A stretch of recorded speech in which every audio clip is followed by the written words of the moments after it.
Hello and welcome back to Will's World, where we don't just have one obsession, we have 100.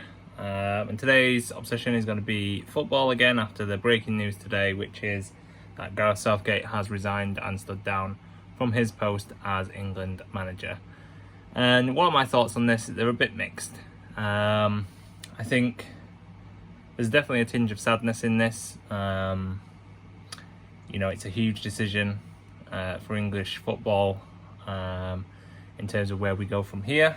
I think, he's done an amazing job, really. Do I think it's also time for change? Possibly. I think potentially, just like anything, you might feel like you've taken your job as far as you can go and you need to have a change for the benefit of both parties. Maybe Southgate now will find a different role.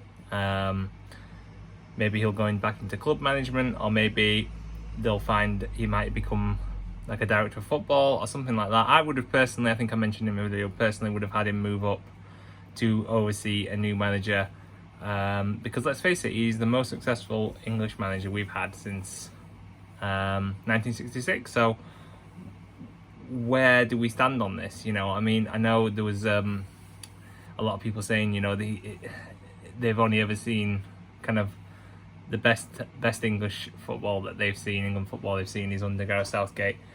And maybe there's a little bit of age bias here, because obviously I think it's true, even, for 18-year-olds, of course, the only memories they're going to have are positive ones. He's been in the job 8 years. So, if we're all kind of around, our earliest football memories are kind of around 7, 8, 9, 10. So that is true, but I think it's also true for people of my kind of age as well. My first tournament I remember was France 98, and I was 8. So, I then followed it all the way through, the Sven-Goran Eriksson era, the Capello era. I dropped off a little bit around that time, but then obviously the Hodgson era, which people thought was good, but looking back, of course it wasn't, and the way it ended, it was just proved that it wasn't good. And I think, for me personally, the best times I've seen as an England fan have been under Southgate. So why not have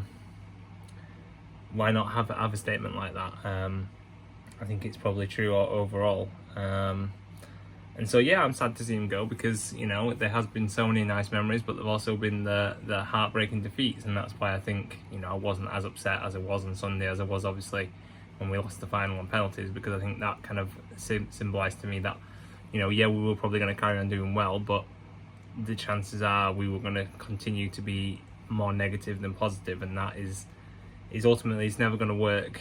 To win trophies, you have to be positive. Obviously not always. There are outliers.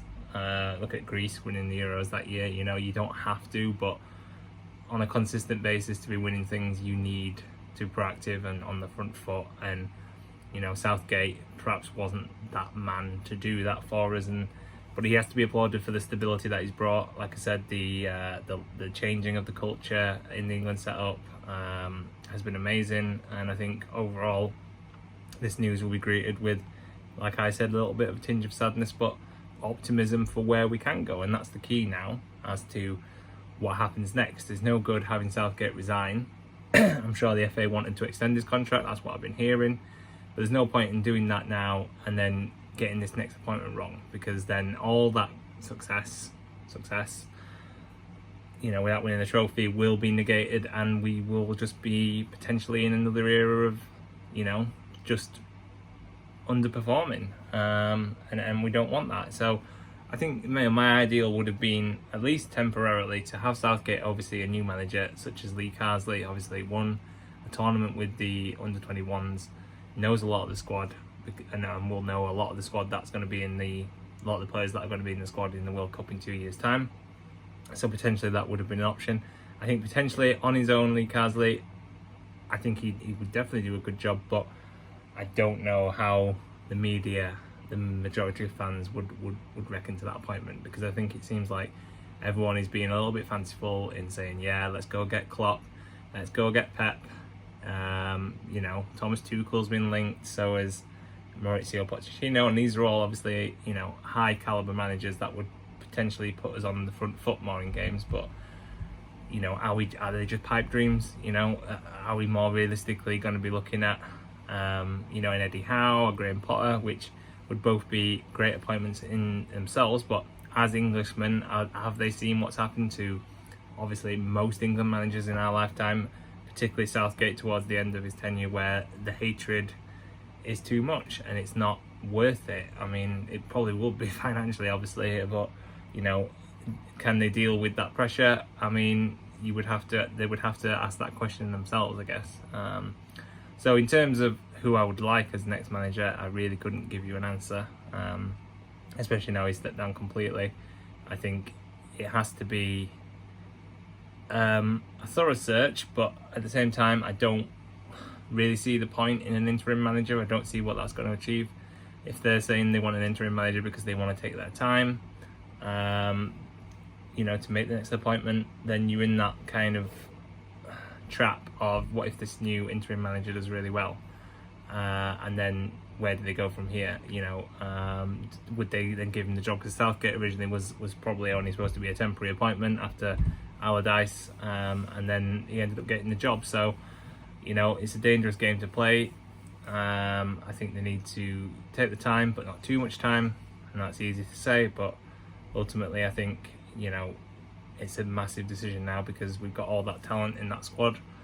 We need to win something. I want it to be the next World Cup, so then it's 60 years, you know, that's an amazing kind of bookend there if we can do that.